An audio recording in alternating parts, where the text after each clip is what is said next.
Good morning. Welcome to Love Morning. This is Halcyon here.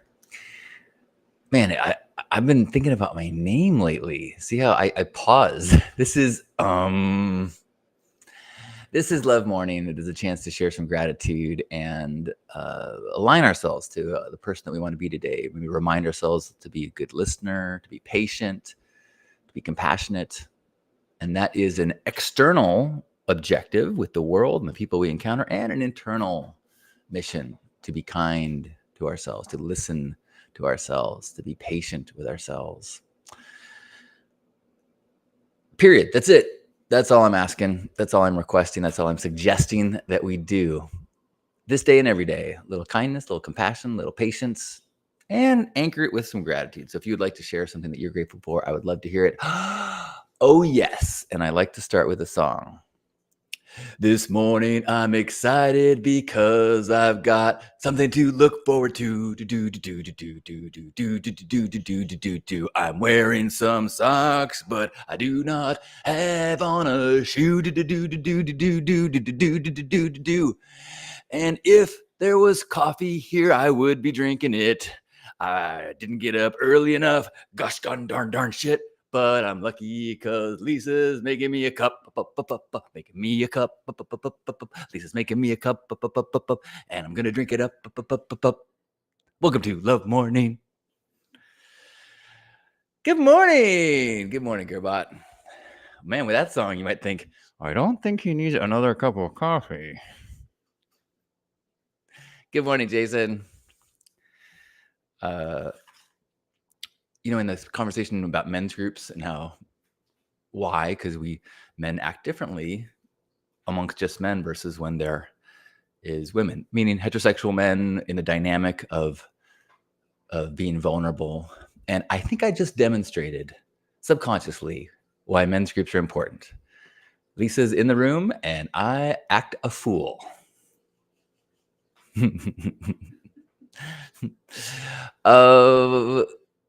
Good morning, Gerbot and Jason, and anyone who might be joining us through the recording and the archives. Hello!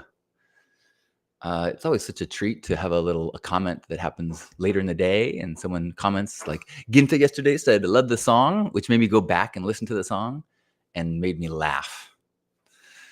So thank you. Thank you, Ginta. Thank you, everyone who ever leaves a comment and reminds us that we are having a communal experience. Even though we are physically isolated, we are in the heart space connected. That's the whole concept of Hug Nation. It is not a physical place. It is a place of intention, a place of shared values, ideals, and heart. Gerbot is grateful for weather prediction that gives us a glimpse into the future. Ooh. Is the heat wave coming? Oh, me no like heat. Excuse me. That was a generic accent. I did not mean to offend. What I mean to say is, I don't like heat. Good morning, Erica. Thank you, my love. You don't want to come on camera? Whoa, but keep your clothes on. That's so distracting. Ooh, dancing so seductively. She's not really. I'm just giving her a hard time. Good morning, Erica. Good morning, Suzanne. Good to see you. Hello, Dawn. Hello to you in Utah. Hi, Sarah. How's the world? Good morning. Good morning, Mike. I wanted to just speak to glimpsing into the future, as Gerbot said. I was just listening to this Ram Dass lecture. And man, if you are not familiar with Ram Dass, I really highly recommend him. If you like the vibe the way I speak, which is sharing, I think, the flawed human path as part of learning about all truth. He is, I think, the master of that. I mean, Alan Watts has been my most influential teacher, but lately my go-to is Ram Dass because he's funny, and the kind of the subject or the punchline of most of his humor is, "Oh, Ram Dass, you silly human," And it's so refreshing to have someone who has walked the walk of lived in eating rice and meditating all day, every day for months and months and done that life, and also had a life in psychedelics, and then is kind of in this constant learning experience. Um, and I look forward to being able to digest more of his last chapter of that, of his body falling apart and the suffering of his ailments, and how he maintained his spirituality for that. So I think he's a really awesome role model. But okay, sorry. I'm not sorry. What I meant to say is I got off track. Thank you for your patience.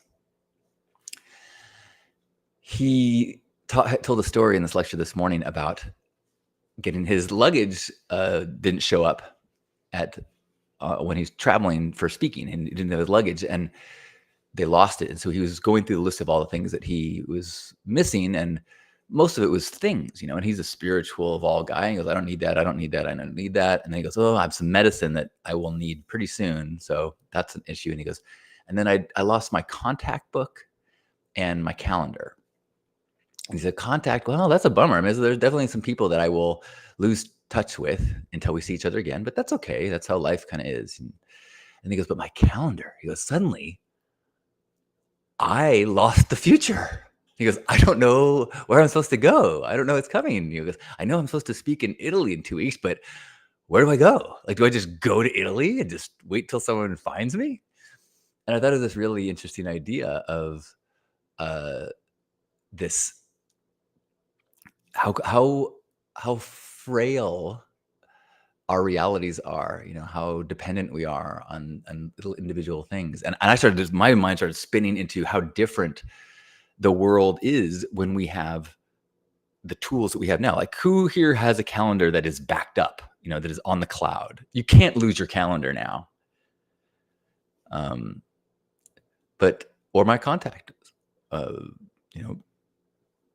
or, the naked photos that I took as a younger man, all of those things are backed up on the cloud forever.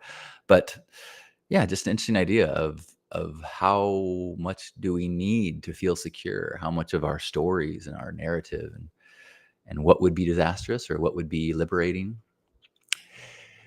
Good morning. Good morning. Hello, Melissa. Melissa says, I'm grateful for mental health days. Yes.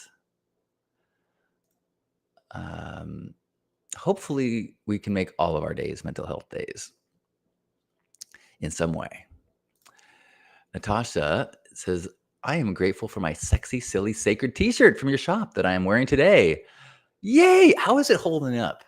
Mine started, I wear them a lot, and then the printing started to kind of not be so great. So I've decided to redesign that shirt with thicker lettering, but I'm curious if yours is holding up.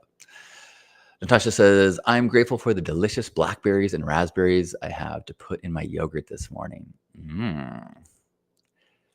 I used to have I'm getting better at using the fruit. Lisa's really good about having fresh fruit around.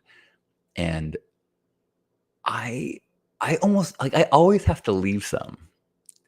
I almost never, I'm getting better, but I used to never use the rest of the blueberries. But they go bad if you don't use them. So sometimes I don't even want to buy them because I'm afraid of them going bad. And then I have them and I don't want to use them because I don't want to use them all. I'm the kind of person that will keep a little bit of conditioner in a bottle, and then buy another one. And I don't like to get rid of and throw things out. I want to make sure I have it. Maybe it's like a hoarding tendency. Good morning, Nika. Nika says, I love Ram Dass. He shows how important it is to be gentle with self and never lose our childlike fairy dust humor. Yes. And Nika, actually this morning I was, I took a clip from yesterday's broadcast where you shared, and then the kind of your sharing, and then some of the conversation that came after that. That maybe I'll upload it. Who knows? I've not been very motivated to upload things. I make clips and then I go, if I upload it and nobody looks at it, that feels more depressing than just never uploading it. Gerbot says, "Be Here Now." Thank you, Ram Dass. If you're not familiar, "Be Here Now" was the book that made Ram Dass famous, which in and itself is a fantastic place of teaching. He talks about a lot about his journey as this seeker, and then he becomes famous, and then he becomes people have a perception of him. Yeah, Ram Dass is the man. I never got to see him live, but I was at a conference, a Wisdom 2.0 conference, where he dialed in via webcam when he was in Hawaii, and may have been his last year, very quite near the end of his life, and he was speaking very slowly, and there's this room full of people looking at the screen of him on webcam, and he's in like kind of mid-sentence, he said, "And then it's just like,"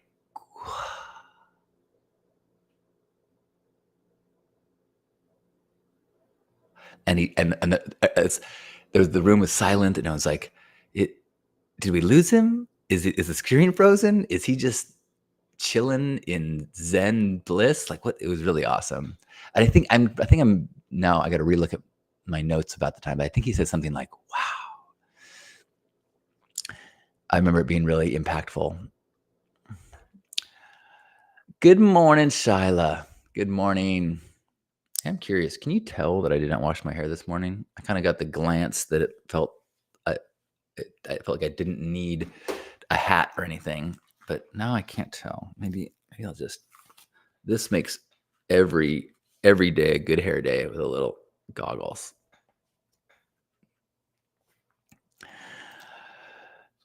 Sarah says, "I'm so grateful to return to you all live after a week and a half at a new job in the Stanley, my favorite place in Sawtooth Mountains in Idaho.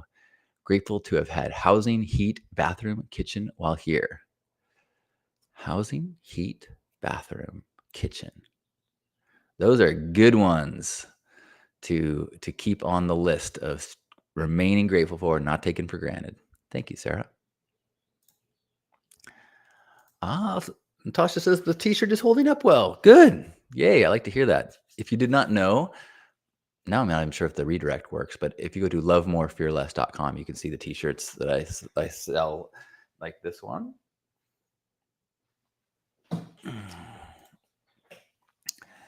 Exactly, Mike.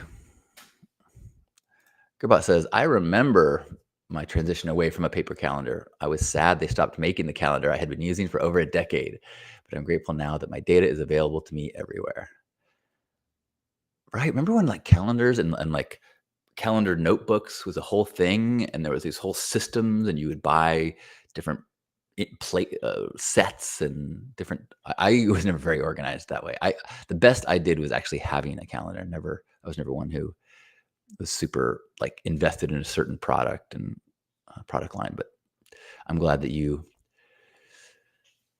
grew into this new digital world. I find Google Calendar, like most of my life is organized around Google products, Google Calendar, Gmail. I use Gmail and Chrome and Google Docs for organization way more than I should. Like I have a to-do doc that's always open in a tab. It's like 40 pages long. I just paste things into it. I paste links into it. I pick like a reply that I want to make sure I might need to use again. Like tons of stuff that I put into this one Google Doc that stays in the doc. I have like 5 browsers, most with under 10 tabs, but one that has like 30, 40 tabs open. And then if I'm out and I want to take a note, I email myself the note. So then I star it and make it unread. So I've got my to-do list or things to remember is in unread emails from myself in my Gmail, a to-do document, and then also on the Google Calendar. Which is why I am going to a meeting tonight to try to learn better productivity tools and patterns.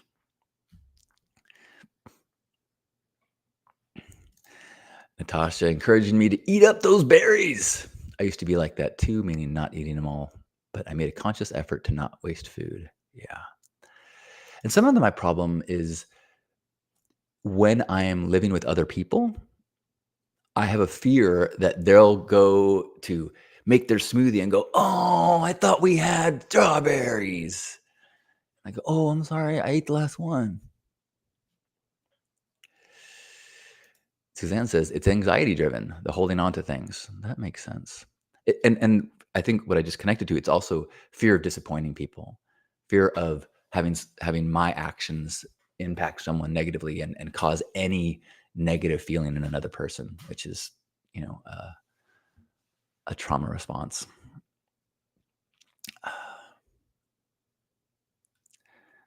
Well, Nika, thank you for opening up and allowing us to learn and grow from you and one another. Good morning, Kiri. Good morning. I don't mean to whip this mirror in front of you, but cutie patootie, uh, you ooze cutie patootie. That's all I'm saying. I hope that's taken with the adoration that it's intended.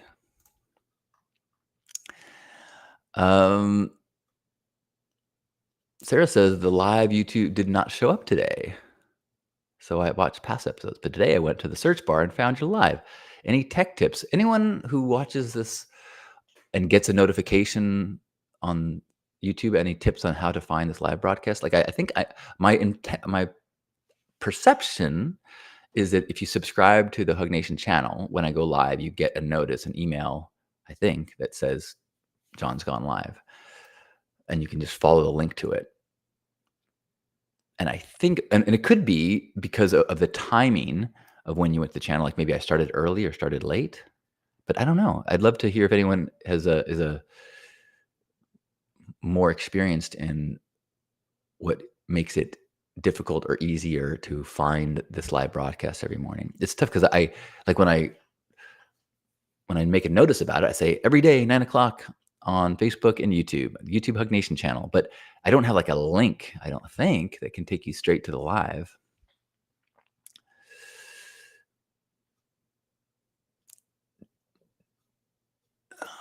Ricky says, I am deeply grateful for my meditation sangha and for my sobriety. You've been an inspiration on this. Badass. High five to us, Ricky. Yeah, I haven't even been checking my day count lately. Although I'll be honest, this is actually hard to say. I was journaling yesterday, and I was working through some. I was specifically journaling because I was not feeling anchored, and I had the observation that like I would like to get high right now. And the more I thought about it, it's like actually more than wanting to be high right now, I'm craving my life as an addict. I'm craving the deep ingrained patterns of what I do every day when I know what part of the day I'm going to just check out and have fun. And in the uncertainty, the unsettling in the moment, I was craving the certainty of my addiction lifestyle, even though I know the lifestyle is not healthy for me and it does not lead anywhere good. I still had a craving for returning there.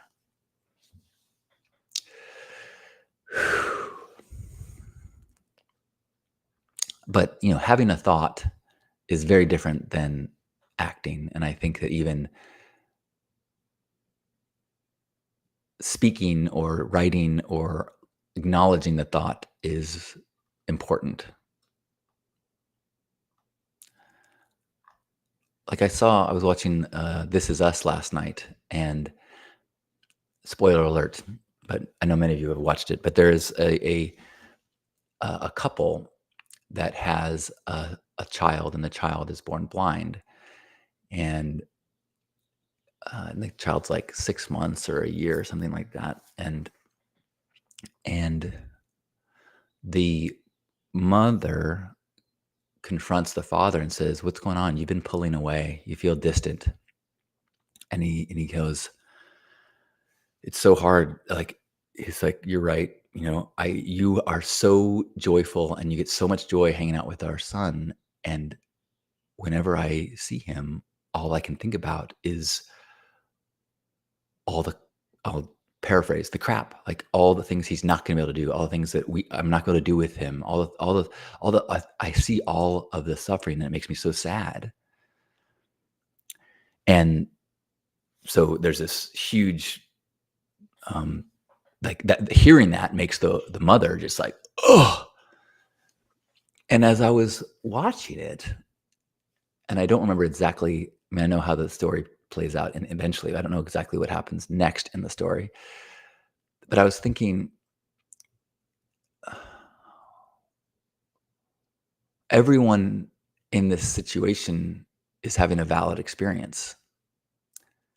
It's valid for the mother to be crushed and hurt that he's pulling away, and crushed and hurt that he's having these thoughts. And it's valid that he's having the thoughts. And I think it's valid that he didn't want to tell her that, because he was didn't like, even expressing the thoughts is can be poison to a relationship. So I was really having compassion for everyone in the scenario. I mean, of course, watching the show, I know how it all turns out for the best.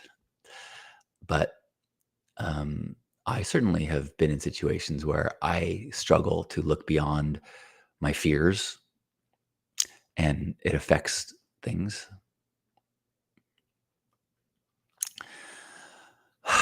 Thanks for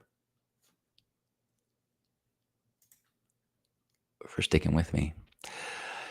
Kiri says, "I'm grateful that I can order a decadent lavender and honey latte with extra espresso to be delivered to me while I'm at work. Things like that feel incredibly luxurious to me, and I'm so thankful for it." Oh, isn't that?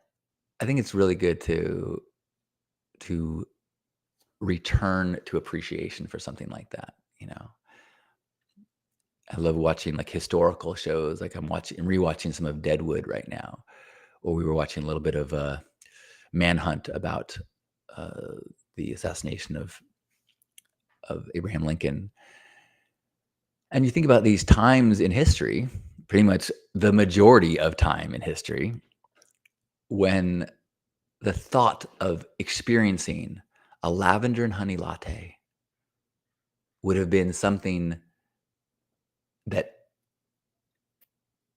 you would have heard about.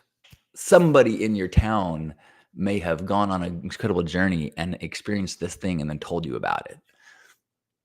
And now this luxury can be delivered to you without breaking a stride in your day. Which is why it's so good to have this gratitude practice. So we can stop and go, look at what just happened in this life. Mm.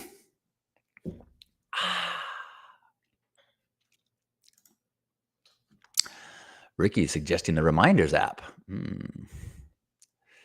Okay, Gerbot is saying, when you subscribe to YouTube, make the bell set to all. Then within the Hug Nation channel, there's a bell button that you hit. Then you can check the bell in the upper right for the live streams. I think that makes sense.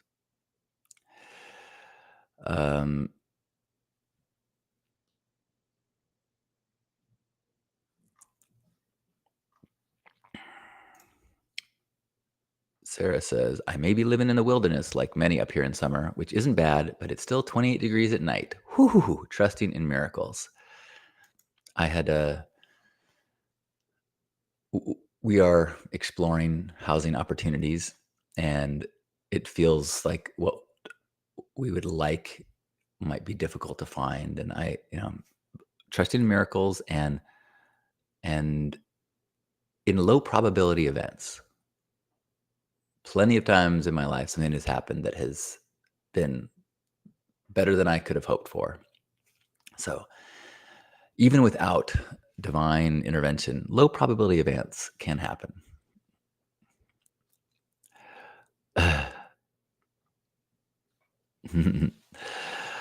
Good morning, Jax. Good morning, Razorblade. Ooh, Razorblade saying they did not get a notification today. Well, we are uncovering the depths of uncertainty when it comes to broadcasting. All right. Kiri says, I hit the bell icon months ago and I get a push notification every day that I broadcast. Okay, cool. This is all good to know. Thank you. Mike says 50-50 between Facebook and YouTube. I just tap the notification and it goes right to it. So far, it works for both. Great.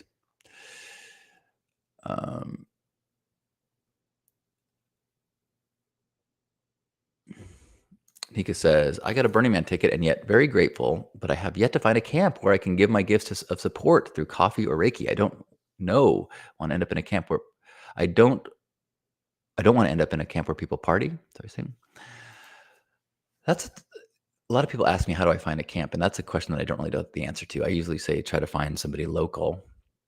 But, I'm in a situation now where I'm trying to figure out where I'm going to camp. And I have the really, luxurious benefit of having a huge network of burners. And so I can ask publicly, hey, who's got room in their camp?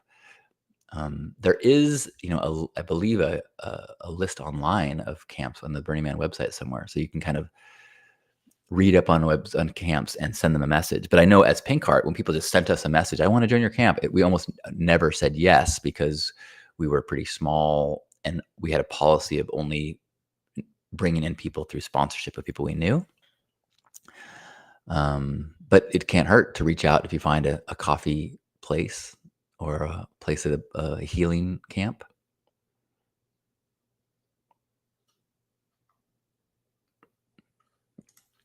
Natasha responding to my thought of craving the addict life. That resonates. Then you play the tape forward and realize it doesn't go anywhere good, and you wouldn't have all the amazing things like Lisa. That, yeah, exactly, right. And that's part of the practice for me is remembering, what's at stake. What's at stake? I used to have it on my door. What's at stake?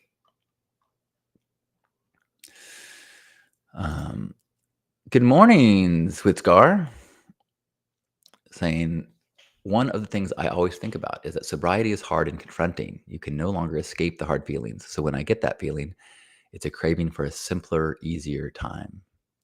Yeah. A little soothing, a little just guaranteed feel good, little surrender. And I get that.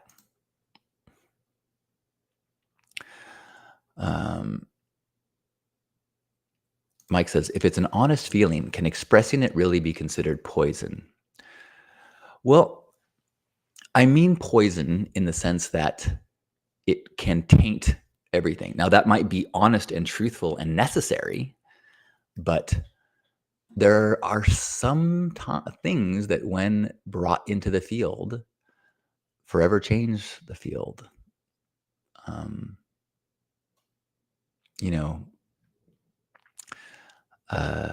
And I think that's kind of where my head was at. Is there, like, can you just trust that the truth is always gonna benefit?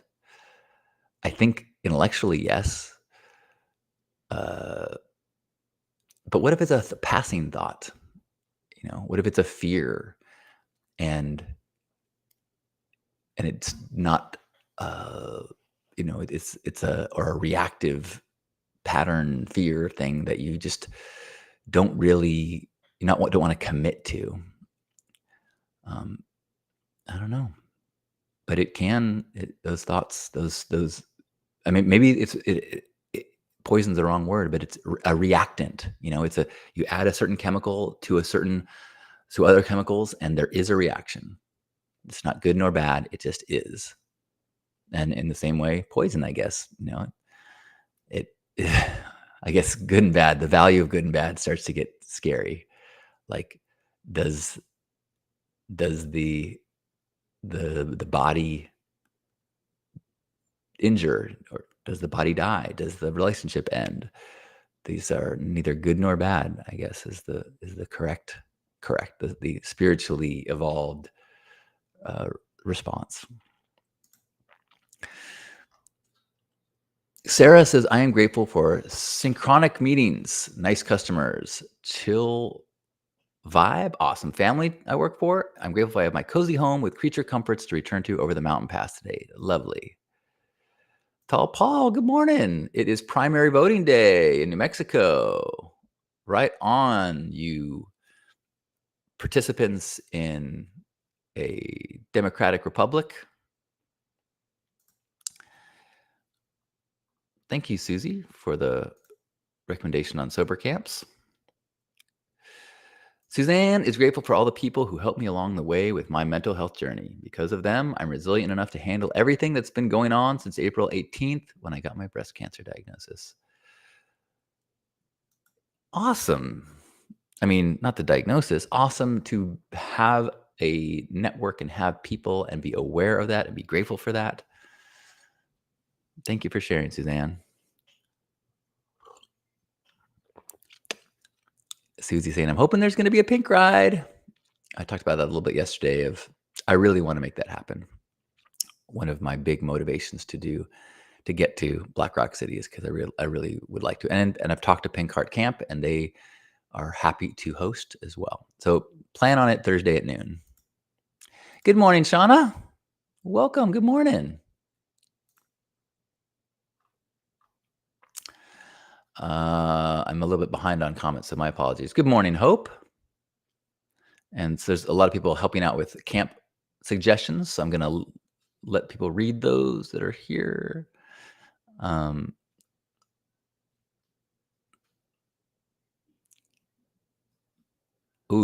Shauna's saying, truth without compassion can be harmful.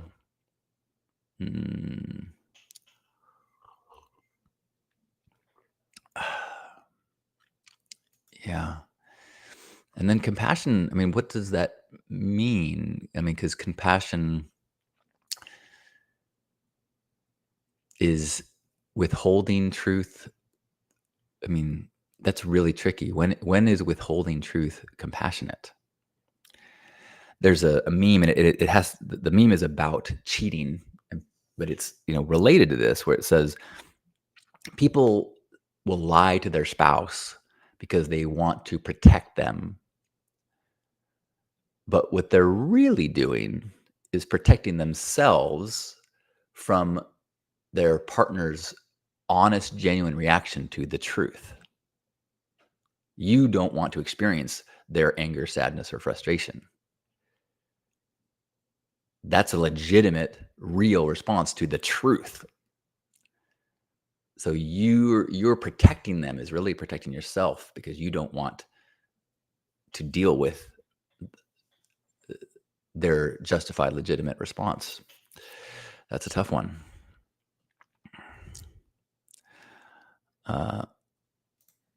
Curie says, compassion for me is rooted in truth always. It's not compassion if there is an omission of truth. Well, so here, let me, what if, I mean, there are thoughts that go through our heads. Are those truth? And if you say, I had this thought, is it possible that the fleeting thought could damage make them self-conscious, for example?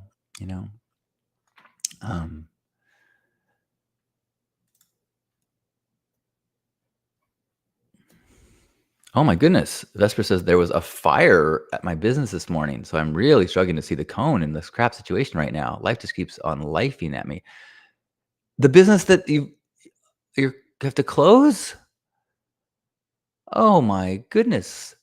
There was a fire at our neighbors yesterday. There's all this burnt stuff outside that they're having to inventory for insurance. Well, I hope that everyone's okay and that you have a insurance helps, and maybe this. I hope. Well, I'm sorry you're going through this. That sounds very, very, very stressful. Shauna's saying it's a complex topic, this idea of what is truth and what is so that I've heard in recovery circles very frequently that you wipe your own conscience. It's definitely a fine line, and I think motive for sharing that truth is important. Good one.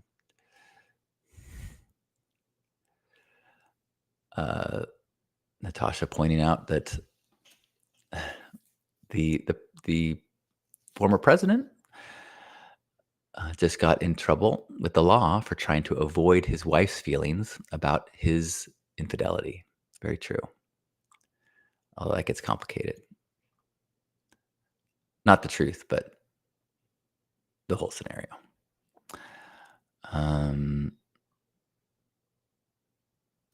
Vesper was planning on staying open for the rest of the month to clear out the rest of their inventory, but now we're just stuck in restoration mode for the foreseeable future. Whoa. Oh my gosh. Wow.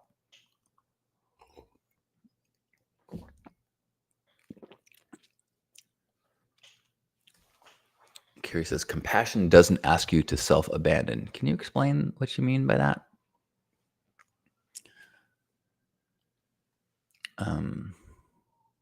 Oh, it's we've been here for 40 minutes, so maybe we'll revisit this topic, Carrie. Sorry about that. To ask a question and then realize that I have to go. I have therapy at 10, so I need to leave very soon.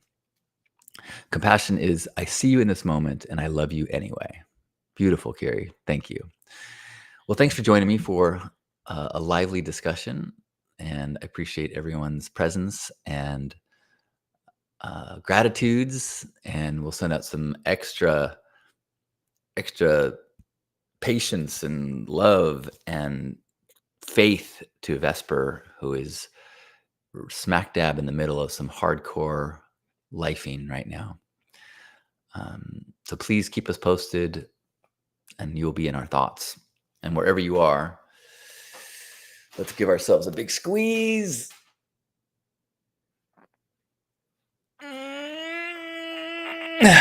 On behalf of Grandpa Caleb and all of you beautiful love ambassadors, thank you for being here for this gathering of gratitude.